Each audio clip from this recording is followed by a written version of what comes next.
2021년 2월 8일 뉴욕 주뚜레교회 주일 예배를 시작하겠습니다. 주께서 택하시고 가까이 오게 하사 주의 뜰에 거하게 하신 사람은 복이 있나이다. 우리가 주의 집 곧 주의 성전의 아름다움으로 만족하리이다. 시편 65편 4절.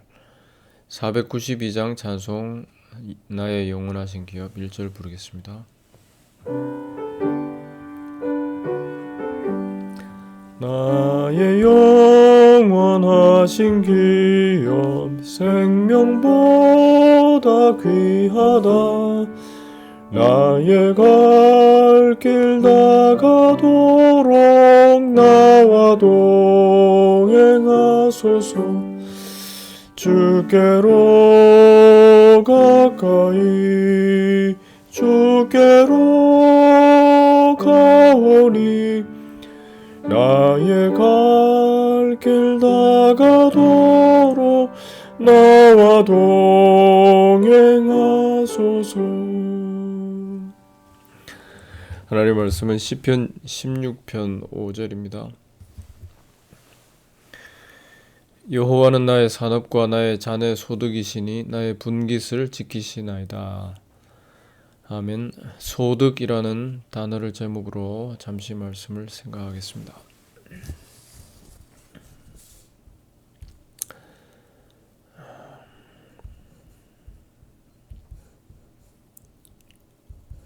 소득 그러면 벌써 우리 귀가 활짝 열립니다. 지금 다윗은 굉장히 뭔가 두려워하는 형편에 처해 있는데 나를 보호하소서 이렇게 시작하거든요. 그의 두려움, 그의 인생을 살펴보면 왕으로부터 사울로부터 추격당하고 여러 번 죽음의 고비를 넘기고 그 와중에 친한 친구 요나단과 헤어져야 되고 또 도피 생활 중에 아말렉 족속의 습격으로 가족과 모든 것을 잃고 또 이로 인해서 당황하게 되고 또 주변 사람들이 주변에 다윗을 쫓아왔던 사람들이 오히려 다윗을 돌로 치려는 그런 형편도 겪었고 인생의 죄의 깊은 곳에 떨어져 보기도 했고 또 아들에게 의해서 정치적으로 탄핵되는 그런 일도 겪었고 두려움이 참 많았습니다. 그래서 나를 보호하소서 이렇게 시작을 하는데요. 이런 어려움 속에서도 그에게 은혜의 눈이 열리는 복이 임했습니다. 우리가 읽은 본문입니다. 나의 산업, 여호와는 나의 산업, 나의 잔의 소득, 나의 분깃을 안전하게 지키십니다. 여호와는 나의 산업과 나의 소득이시며 잔의 소득이시며 나의 분깃을 안전히 지키십니다. 또 2절을 보면 주밖에는 나의 복이 없습니다. 이렇게 고백을 하고 있습니다.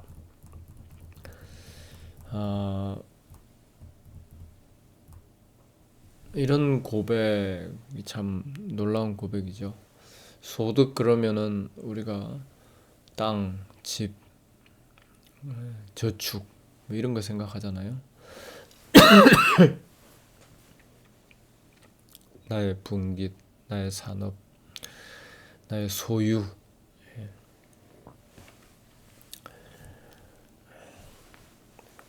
근데 이거는 우리 사람들이 모두가 동일한 것 같습니다. 어떤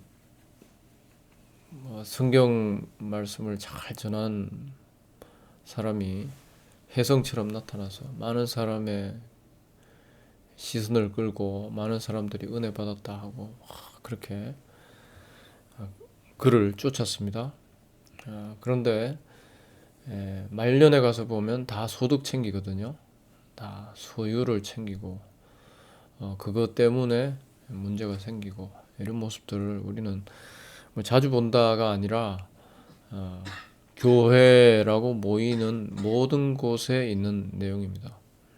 그래서 어, 뭐 그걸로 인해 실망하고 싸우고 법정 다툼을 하고 뭐 이런 일들이 있지만은 그러나 어쩔 수가 없어요. 다 똑같습니다. 왜냐하면 다 자기 소유가 중요하기 때문에 그게 자신의 안위고 자신의 마지막 생명줄이라 여기기 때문에 별 수가 없습니다. 아무리 복음을 전하고 아무리 이 땅에서 많은 사람들에게 은혜를 끼쳤다 뭐 이런 얘기를 해도 결국은 다 돈으로 귀결됩니다.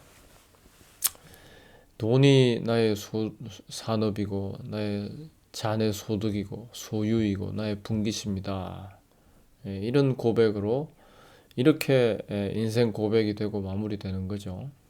돈밖에는 나의 복이 없습니다. 이렇게 되는 겁니다. 그런 우리에게 주밖에는 나의 복이 없습니다. 주님이 나의 산업이시고 나의 자네 소득이시고 나의 분깃입니다. 나의 몫입니다. 하나님이 내게 베풀어 주신 참된 몫입니다. 이렇게 고백한다는 것은 생소한 일이죠. 드문 일입니다. 생기기 어려운 일이죠.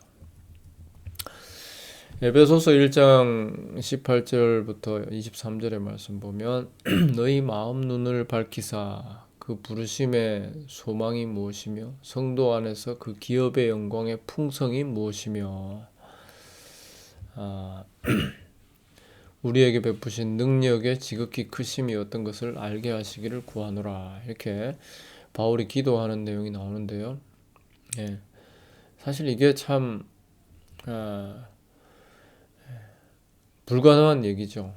우리가 하나님 앞에 구한다고 하는 것이 내 소유가 견고해지고 많아지기를 기도하는 겁니다. 뭐 기도의 말은 다 다양하지만 그걸 다 요약을 해보면은 그렇게 되는 겁니다.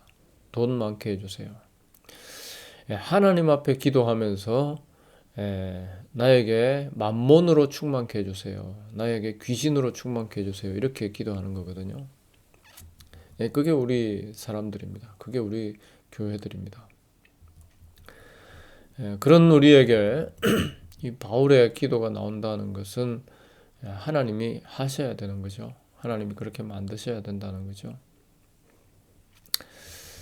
3절의 말씀 보면은 땅에 있는 성도는 존귀한 자니 이런 말씀이 나옵니다. 존귀한 자, 존귀할 수밖에 없죠. 성도는 돈만, 나의 안위만, 우상만 섬기는 나라는 우상만 섬기는 내가 그거 다 배설물처럼 여기고 주의 은혜의 풍성을 구하게 된다. 존귀한 자죠. 굉장히 드문 존재, 찾아보기 어려운 사람이라는 겁니다. 그래서 바울은 이 다윗은 나의 모든 즐거움이 저희에게 있도다. 여호와를 나의 복으로 알고 주님을 나의 분깃으로 아는 이런 특별한 존재가 눈에 보인다는 것을 굉장히 좋아한다는 거죠. 이런 사람들, 이것이 하나님이 지어내신 특이한 존재들이라는 겁니다. 자기를 부인하고 십자가를 지고 주를 쫓는 누가복음 9장에 말씀하고 있는 그런 특이한 존재들입니다. 이렇게 은혜에 충성된 자기를 잊은 하나님의 아들의 흘리신 보혈의 공로를 즐거워하는 이러한 사람들을 발견하고 기뻐하는 이런 모임이 교회입니다.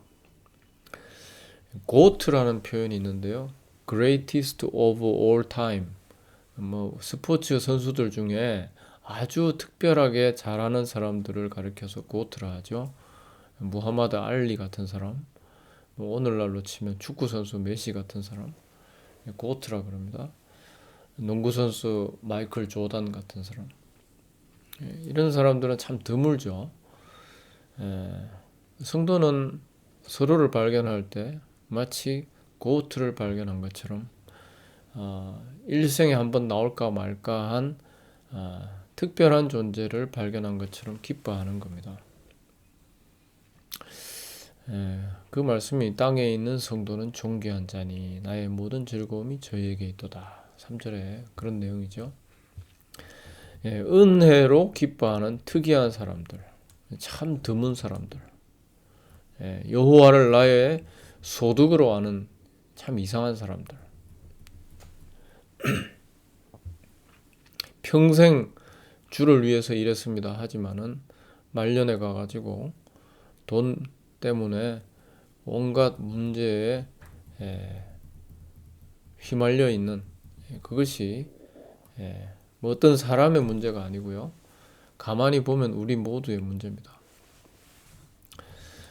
제가 일하는 요양원에 노인분들이 이제 자기 소유 뭐 자기 이런 모든 것 다 뒤로 하고 요양원 작은 방에 침대 하나, 테이블 하나, 의자 하나, 그리고 몇 벌 옷, 그러고 이제 노년을 보내고 계십니다. 그런데도 그 와중에서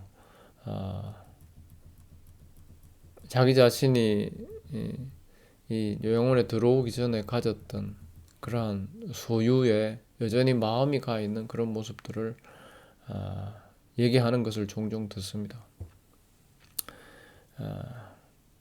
그 미련을 놓지를 못해가지고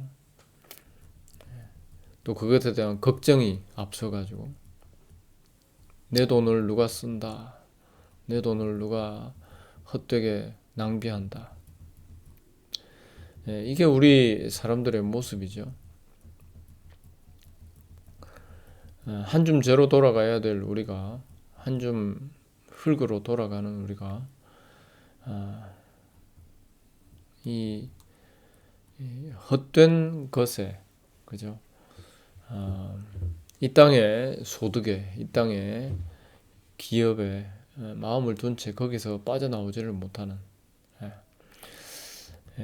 하나님께서 지으신 우리의 이 지음받은 그 이유를 다 잊어버린 채 내 자신 섬기기 위해서 빠져나오지 못하는 이런 모습을 우리는 누구에게서나 저를 비롯한 우리 모두의 속에 이런 내용들이 가득 들어 있는 겁니다. 그래서 거기에서 빠져나와 가지고 은혜를 나의 소득으로 알고 즐거워하는 그런 자리로 들어왔다. 그런 일을 오래도 아니고 자주도 아니고 어쩌다 한 번이라도 맛보게 된다. 놀라운 은혜가 임했다는 겁니다. 신학적 용어를 가져오자면 주입됐다. 주사바늘 꽂아가지고 주사에 어떤 약을 이렇게 투입하는 것처럼 그렇게 외부에서 은혜가 주입됐다. 이렇게 말할 수 있겠습니다. 그리고 성도는 이 은혜가 임할 때 세상 그 어떤 것과도 비교조차 하기 어려운 그러한 놀라운 즐거움을 맛본다는 거죠. 4절에 보면 다른 신에게 예물을 드리는 자는 괴로움이 더할 것이라. 다른 신을 쫓아 드리는 자는 괴로움이 더한다. 이런 말씀이 나오는데요. 뭐 힌두교, 이슬람교, 뭐 이단 뭐 이런 얘기 하는데 사실 이게 우리 자신이거든요. 나에게 예물을 드리는 자, 나를 섬기는 자, 우상 숭배하는 자, 우리 모두 아닙니까? 그런 사람은 괴로움이 더한다. 참 명언이죠. 우리가 나를 얼마나 단돌이 합니까? 꾸미고 젊게 만들려고 애쓰고 소유를 돈독을 가득 채워가지고 안심하려고 하고 편안한 침대에 잡으려고 하고 우리가 얼마나 그렇게 합니까? 그런데 그렇게 해봐야 괴로움이 더한다. 이거 우리가 사실 집에다가 가운으로 써붙여놔야 됩니다. 나를 섬기는 자는 괴로움이 더할 것이라. 나에게 최대한 잘해주는 자는 괴로움이 더할 것이다. 나를 위해서 오만 일들을 좋다는 거 다 해보는 사람은 괴로움이 더할 것이라. 그런 말씀이거든요. 뿌리 뽑혀 죽은 나무에 물 주는 꼴이라 하겠죠. 여기서 빼냄을 입어 나를 생각하면서 꺼냄을 입어서 주님께로 초점이 모아진 사람, 하나님이 빚어내신 피조물입니다. 새로운 피조물. 호세아 2장 17절에 보니까 하나님이 주시는 이 복을 이렇게 표현하고 있습니다. 내가 바알들의 이름을 저의 입에서 제하여 다시는 그 이름을 기억하여 일컬음이 없게 하리라.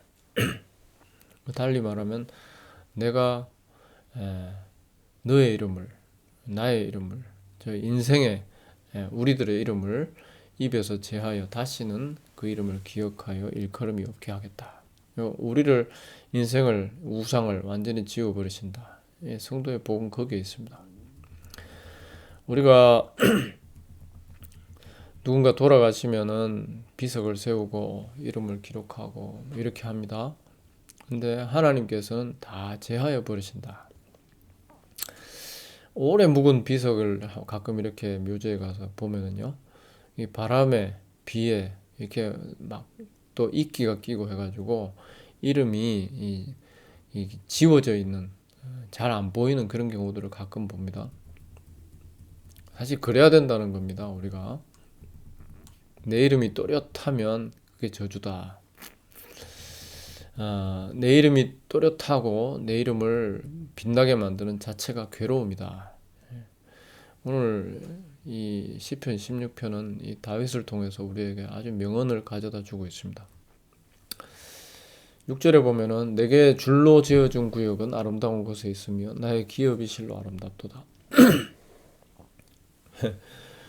우리들에게 이 구절을 적용시킨다면은 내가 가지고 있는 나의 소유 너무 아름답다. 아, 좋다. 내가 이래서 이만큼 이루었구나. 그런 거겠죠. 아, 나의 빌딩이, 나의 땅이 이러고 감탄하고 있는 그런 모습이죠. 그러나 사실 이 말씀은 하나님이 주신 은혜에 대한 찬탄이라고 할 수 있겠습니다. 예레미야 31장에 보면은 측량줄이 이렇게 둘러가지고 여호와의 성질을 청량하는 그런 내용이 나옵니다. 영영이 다시는 뽑히거나 전복되지 아니하리라. 측량줄을 가지고 하나님이 예비하신 하나님의 성질을 이렇게 측량하는 그런 내용이 나옵니다. 에스겔 40장부터 내용에도 성전을 측량하는 그런 내용이 나오죠. 그런데 요한복음 2장에 보면 예수님이 자신이 성전이라고 그랬거든요. 즉 성도는 이런 내용들을 다 이렇게 요약을 하면은 영원한 기업 참 성전 대신 그리스도를 청량하는 존재다. 주님이 나의 영원한 소득이시고 분기시시라 고백하면서 그 은혜를 청량하는 일을 지루한 줄 모르고 하는 사람이 성도다. 이렇게 말할 수 있겠습니다. 에베소서 3장에 우리가 읽었던 것처럼 지식에 넘치는 그리스도의 사랑을 알아. 그 넓이와 길이와 높이와 깊이가 어떠함을 깨달아. 하나님의 모든 충만하신 것으로 너희에게 충만하게 하시기를 구하노라. 성도는 아주 특별한 존재입니다.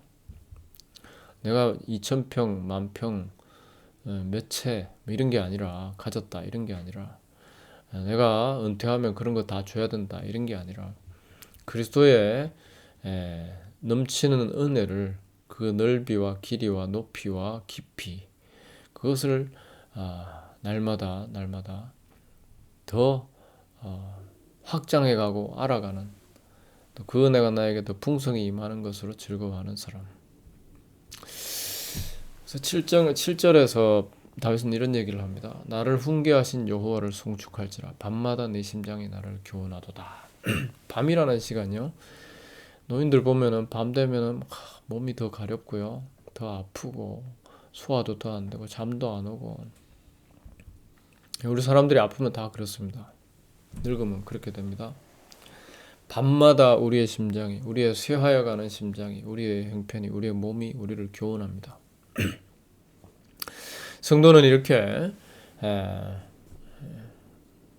내가 한 육체에 불과하구나, 내가 먼지에 불과한 존재구나, 이 교훈을 늘 받으면서 영원하신 기업을 바라보고 또 그분을 묵상하는 그러한 사람이다라고 할 수 있겠죠. 다윗의 즐거움은 이 땅의 크기, 내가 가지고 있는 땅의 크기, 내가 가지고 있는 소유의 양에 있지 않았습니다. 그의 즐거움은 주의 우편에 있습니다. 주의 우편에는 영원한 즐거움이 있습니다. 주의 앞에는 기쁨이 충만하고 주의 우편에는 영원한 즐거움이 있습니다. 주의 우편에 계신 아들, 은혜의 주, 그분이 다윗의 영원한 기업이요 소득입니다. 영원한 분깃입니다. 영원한 즐거움입니다. 성도는 이런 고백이 나오는 사람이다 라고 할 수 있겠죠. 베드로는 이 오늘 본문 시편 16편 8절로 11절을 인용하면서 이것이 그리스도를 말하는 것이다 라고 사도행전 2장에서 해석을 해줬죠. 썩지 않으실 영원하신 기업 되신 하나님의 아들, 그분을 다윗이 멀리서 보고 기뻐했다라는 겁니다. 고린도전서 3장의 말씀입니다. 그런즉 누구든지 사람을 자랑하지 말라. 사람을 자랑하지 말라. 사람을 자랑하는, 소유를 자랑하는, 사람에 대해서 자랑하는, 나에 대해서 자랑하는, 이거 없으면 아무 낙이 없는 거죠. 커피 한 잔 없으면 인생에 낙이 없다. 그 말은 내가 이 땅에서 사라지면, 내가 이 땅에서 누리고 살아가는 이 땅의 즐거움이 없어지면 그건 뭔 소용이냐 그겁니다. 그런데 사람을 자랑하지 않고 나를 생각하지 않고 나의 소유에 매여 있지 않고 하나님이 가져오신 아들의 보혈의 공로의 깊이와 넓이, 높이와 길이 뭐 이런 것을 이 생소한 것을 맛보면서 즐거워하는 사람이 성도다. 갈라디아 6장입니다. 그리스도 예수 십자가 외에 결코 자랑할 것이 없다. 다윗의 이런 고백 하던 수많은 목사들이 얼마나 자신의 은퇴와 자신의 노후의 자금에 매여가지고 이 소음을 내다가 사라져 가는지 모릅니다. 근데 진정으로 그리스도의 십자가 은혜 외에는 아무 자랑할 것이 없다 라는 고백이 신기하게도 흘러나오는 때가 있다면 그것이 참 복이라는 거죠. 하나님이 하신 일이라는 겁니다. 그리스도와 그의 십자가에 못 박힌 것 외에는 아무것도 알지 않기로 작정했다. 고린도전서 2장에 말씀하고 있는데 하나님이 이런 일을 하시고 이것이 하나님이 하신 놀라운 복이다. 성도의 특별함이 거기에 있습니다. 마귀는 무병장수를 주는 능력을 가지고 있습니다. 그리고 성도들은, 교회 다닌다고 하는 교인들은, 성도라고 하는 사람들은 이 마귀가 주는 능력에 매여가지고 또 그것을 새벽 기도하면서 하나님 앞에 기도하고 있습니다. 참 웃기는 일이 벌어지고 있는데요. 사실 그것이 우리들의 모습입니다. 저도 똑같고 우리 모두가 이런 유혹에서 빠져나올 수가 없다. 하나님이 은혜의 능력으로 붙잡아 내주시지 않으시면 이 무병장수를 주는, 명예와 부와 무병장수를 주는 이 마귀의 능력에 딱 매여가지고 그렇게 끌려가게 돼 있다는 거죠. 아무리 성경 읽고 깊이 팠다 그러고 말씀을 전하고 선교했다 그래도 결론은 다 똑같습니다. 명예와 부와 무병장수, 이 땅에서의 능력, 이 땅에서의 즐거움, 여기서 빠져나올 길이 없는 우리들입니다. 예수님에게도 이런 능력으로 유혹을 했죠. 이런 세상, 이런 죄의 바다에 푹 빠져있는, 유혹의 바다에 푹 빠져있는 이런 인생, 이것을 빼내주시는 것이 하나님의 능력이고 은혜이죠. 고린도전서 4장의 말씀을 읽고 말씀을 마무리하겠습니다. 오직 그 능력을 알아보겠다. 바울이 고린도 교회를 향해서 너희에게 있는 능력을 알아보겠다. 하나님의 나라는 말에 있지 않고 능력에 있다. 그 능력이라고 하는 것은 은혜죠. 은혜가 있는가 없는가, 너희가 정말 그 은혜에 붙잡혀 있는가 아닌가, 그 은혜가 너희를 지배하고 있는가, 그 은혜 안에서 즐거워하고 있는가, 그걸 알아보겠다. 하나님의 나라는 말에 있지 않다. 인간의 소유에 있지 않다. 인간의 능력에 있지 않다. 하나님이 가져오신 은혜의 능력, 은혜가 역사하고 있는 교회, 하나님이 빚어내신 하나님의 주의 몸된 교회다.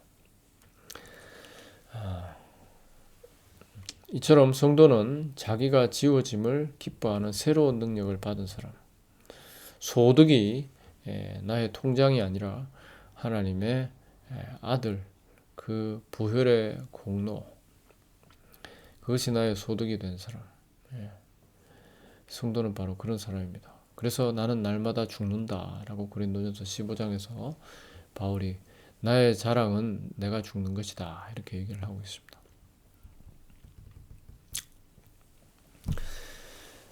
다시 한번 본문을 읽겠습니다. 여호와는 나의 산업과 나의 자네 소득이시니 나의 분깃을 안전히 지키시나이다. 나의 분깃을 지키시나이다. 이 말씀이 어떻게 들리시는지 다시 한번 하나님 앞에서 이 말씀을 다시 한번 묵상해 보시는 귀한 복된 주일 되시기를 바랍니다. 기도하겠습니다. 하나님 아버지, 영원한 소득 되신 우리 구주 예수님, 이 놀라운 고백, 주님의 은혜가 아니면, 주님의 일하심이 아니면 우리의 입에서 나올 수 없사오니 도와주시옵소서. 예수님 귀하신 이름으로 기도합니다. 아멘. 찬송가 492장 2절 부르겠습니다.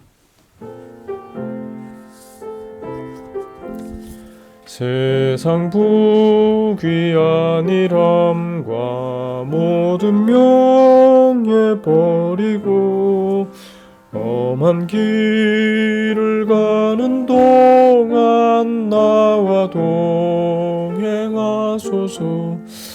주께로 가까이 주께로 가오니 나의 갈 길 다가도록 나와 동행하소서. 주 예수 그리스도의 은혜와 하나님 사랑과 성령의 교통하심이 흩어진 모든 주의 백성들과 함께 있을지어다. 아멘.